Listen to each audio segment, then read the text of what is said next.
Viimase nädala jooksul on toimunud paar huvitavat arengut, mis sisuliselt ühendavad Venemaa Ukraina sõja ja Iraani sõja üheks konfliktiks. Me pole veel tõelises maailmasõjas, kuna pole ühtegi osapoolt, kes võitleks samaaegselt kahel rindel, nagu Ameerika Ühendriigid teise maailmasõja ajal. See seob lahinguvälja tulemusi tihedamalt ja mõjutab pikka aega rindejoonte kujunemist. Luume ühenduse Ukraina ja Saudi Araabia vahel ning tugevdame Venemaa ja Iraani sidet. Lühidalt öeldes on Ukrainal ja Saudi Araabial nüüd kaitsevaldkonna lepinguline suhe ning Venemaa on väidetavalt valmis andma Iraanile relvaabi. Pikemas versioonis arutletakse, miks need suhted varem ei tekkinud ning mida see Iraani sõja kohta ütleb vähem informeeritud klaviatuurisõdalastele nagu meie. Alustame Saudi Araabia ja Ukraina teemaga. Zelenski tegi üllatusvisiidi Ar-Riyadi, sest kroonprints on huvitatud ostmisest, arva ära mida. Ja, vastu meid Shahid dronide vastu. Miks toimub see 2026. aasta märtsis, mitte 2023. aasta märtsis? Hea küsimus. Enamik vestlusi Iraani sõja droonitõrje puudumise teemal keskendub Ameerika Ühendriikidele. Oleme varem arutanud teooriat, lase vibuküti, mitte noolt. Seega ma ei raiska teie aega selle kordamisele, eriti kuna nimi ütleb täpselt, millega tegu. Me pole veel uurinud, miks Araabia riigid seda ise ei teinud. Võiks öelda, et Ameerika Ühendriigid alustasid seda sõda ja peaksid ka probleemi lahendama. Kuid see on vastuolus nii selle olukorra poliitiliste kui ka praktiliste reaalsustega. Poliitiliselt näiteks Saudi Araabia. Riyadh pooldas sõja algust ja toetab selle jätkamist. See kõlab nii, et Saudi Araabia peaks võtma mingit vastutust selle konflikti eest. Ma ei püüa siin kedagi halvustada, sest Saudi Araabia valitsus nõustuks sellega. Kui ründeoperatsioonide koordineerimine on liiga keeruline, peaksid riigid ise oma kaitse tagama. Nagu Ukraina näitas, on parim viis šahedite maapinnalt allatulistamiseks kasutada kihilist kaitset. Sul on vaja kogu riigis laiali paigutatud tõrjeüksusi, et šahedid nende saabumisel hõrendada. Seda saab teha ainult riik ise. Ameerika Ühendriikidel oleks uskumatult keeruline tulla ja seda jooksvalt teha. See nõuaks liiga palju sõdureid, kes peaksid sinna määramata ajaks jääma. Majanduslikel põhjustel peab Saudi Araabia selle piirkonna katma. Ja mõistatus jääb alles. Miks Saudi Araabia ei ostnud ega paigaldanud meid kaitsesüsteeme juba aastaid tagasi? Shaheri oot ei ole midagi uut. Ukraina lõi juba aasta tagasi tõhusad ja odavad vastumeetmed. Saudi Araabia ei salli Iraani. Iraan valmistas shahedeid Venemaale ja Venemaa ründas Ukrainat nendega. On loomulik, et Saudi Araabia teeb koostööd Ukrainaga. Finantsolukord tundub selle suhte jaoks ideaalne. Mäletan, et paljud USA presidendid on aastate jooksul kritiseerinud Euroopa kaitsekulutusi. Ma ei mäleta, et ükski USA president oleks kunagi Saudi Araabia kaitsekulutusi kritiseerinud. Saudi Araabia kaitse-eelarve on väga suur. See on maailmas kaitsekulutuste poolest 7. kohal ja kulutab igal aastal 7,4% SKP-st oma sõjaväele. See ületab Haagi lubaduse NATO riikidele peaaegu poole võrra. Saudi Araabia on kaitsekulutuste osakaalult SKP-st maailmas 4. kohal, jäädes alla Ukrainale 31%, Iisraelile 8,8% ja Alžeeriale 8,0%. See on napilt Venemaast sees, mis peab praegu Euroopa suurimat maismaa sõda pärast teist maailmasõda. Mõtle selle üle korraks. Ja pane ka tähele, et Venemaa võib oma kulutuste kohta valetada. Ukrainal on hädasti investeeringuid vaja. Jällegi tundub loomulik, et Ar-Riyad annaks Ukrainale krediidiliini, et katsetada tõrjevahendeid ja neid hiljem Saudi Araabia jaoks toota. Isegi kui Ukraina tehased on hõivatud oma tarbeks mõeldud tõrjesüsteemide tootmisega, mida Ukraina enda hinnangul siiski ei ole, ei takista miski sõlmimast litsentsilepingut ja rajamast tehaseid Saudi Araabiasse. Vaatamata kõigele polnud kokkulepet märtsini 2026. Probleem oli, et Saudi Araabia, Iisrael ja teised tahtsid mõlemalt poolt kasu saada. Nad tahtsid olla lääne koalitsiooni osadega samal poolel, kuid hoida häid suhteid Venemaaga. Investeerimine Ukraina kaitsesektorisse katkestaks selle suhte. Seetõttu ei saanud Saudi Araabia Ukrainalt sellist tehnoloogiasiiret nagu NATO. Seetõttu sattusidki nad 28. veebruaril ebakindlasse olukorda. Praeguseks pole enam võimalik kahe vahel laveerida. Sõda on päriselt käes. Shahedi rünnakud ei ole pelgalt teoreetiline võimalus. Kui Saudi Araabia soovib parimaid lahendusi, peab Ukraina olema partner. See hoiab Saudi Araabiat kaitseökosüsteemis ka pärast Iraani sõja lõppu. On üsna kindel, et Venemaa-Ukraina sõda jätkub ka pärast aktiivsete vaenutegevuste lõppu Lähis-Idas. Saudi Araabia plaanib rajada kaitsevõrgu näiteks 9 kuu pärast, mil konflikt võib taas puhkeda. Ukraina võtab hea meelega vastu kõik kaitsesektorisse tehtavad investeeringud, mis võib-olla annab aimu tema tulevasest rollist koostöös NATO riikidega pärast sõja lõppu. Kokkuvõttes eksisid Saudi Araabia ja teised, kui lükkasid koostöö Ukrainaga edasi. See juhtub rahvusvahelistes suhetes kogu aeg. Nüüd nad saavad oma veast aru ja muudavad kurssi. Kui polnud selge, kas Saudi Araabia tegi strateegia muutmisega õige otsuse, piisas vaadata samal ajal ilmunud pealkirju. Meie teine teema on Venemaa otsese relvaabi andmine Iraanile. Kuigi areng ei üllata, avaldavad detailid huvitavat teavet. Üldiselt teeb sõjaline abi kahte asja. Ilmselge mõju on see, et see parandab abisaaja lahinguvälja tulemusi. Vähem ilmne mõju on see, et see muudab osapoolte võimekust ja motivatsiooni võitluse lõpetamiseks, kas siis sõjalise võidu või läbiräägitud kokkuleppe kaudu. Seega, kui me tahame mõista Venemaa valikuid, peame kõigepealt mõtlema nendele eesmärkidele, mida Kreml taotleb. Sõja ajal iseloomustab lääne koalitsiooni ühine poliitiline eesmärk, kuid vastaskoalitsioonil on ühised vahendid eri eesmärkide jaoks.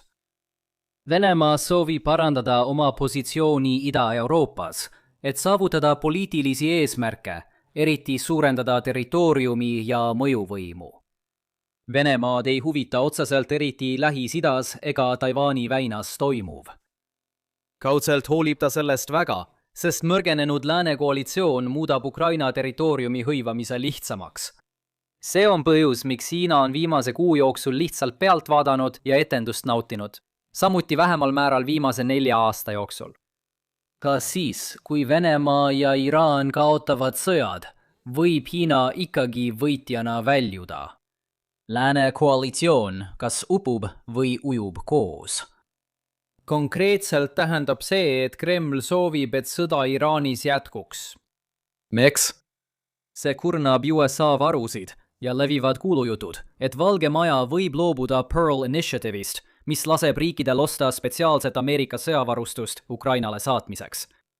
See põhjustab poliitilisi lõhesid, õõnestab usaldust USA institutsioonide vastu ja piirab administratsiooni sõjalise jõu kasutamist välismaal.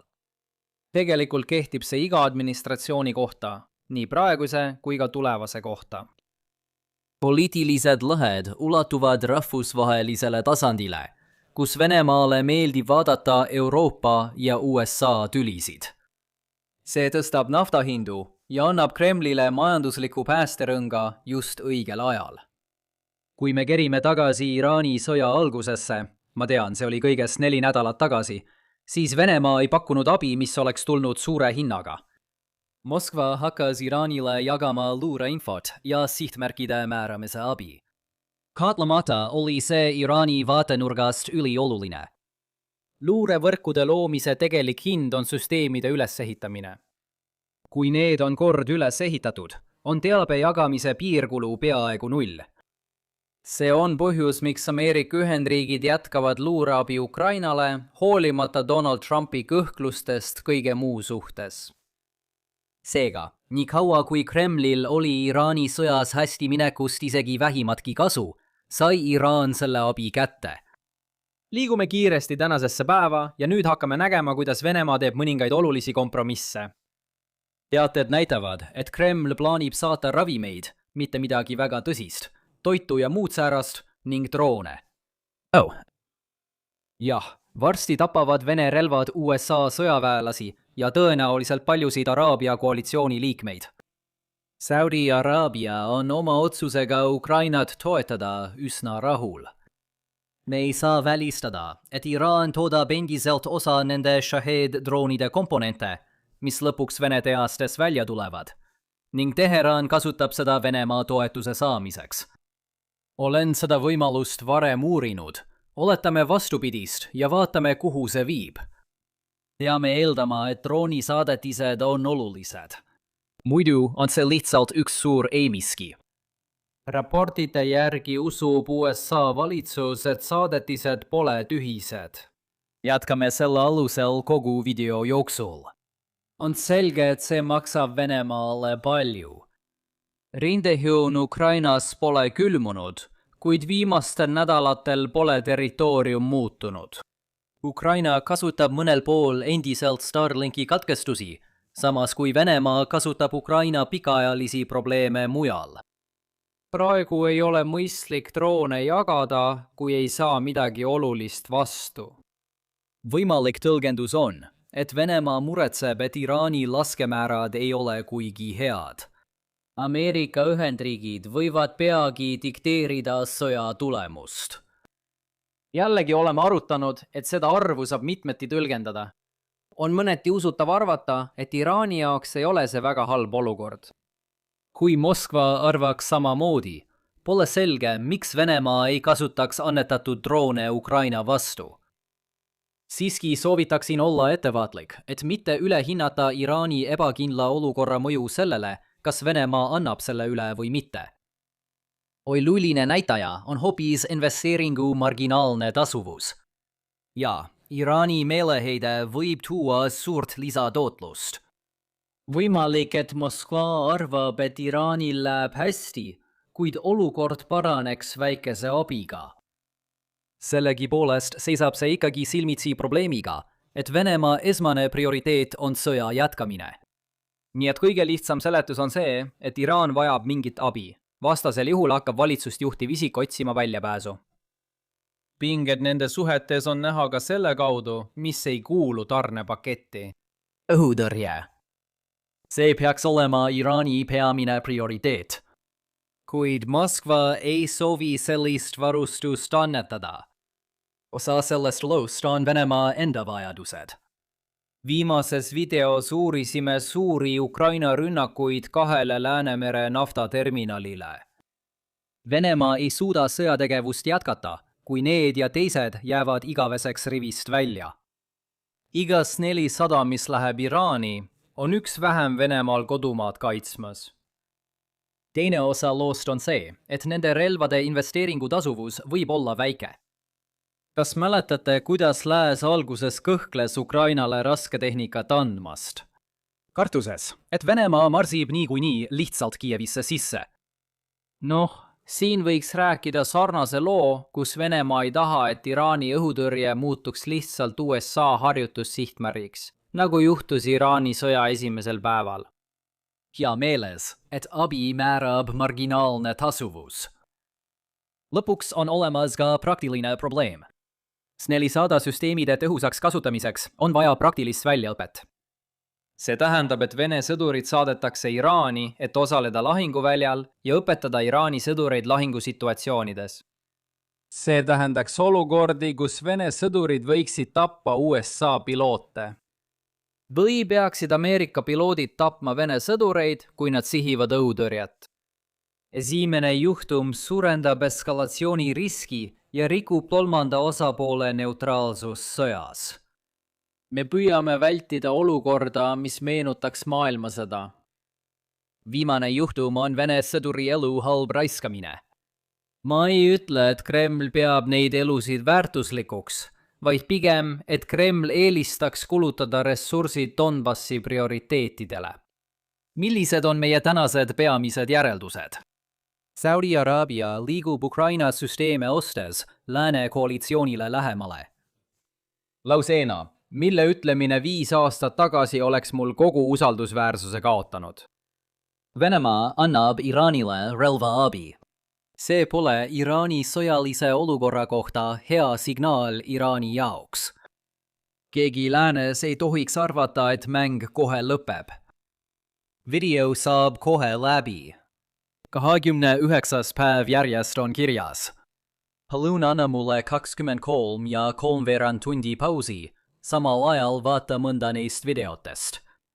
Kui sulle meeldis video, pane like, jaga ja telli kanal. Kohtume järgmisel korral. Hoia end.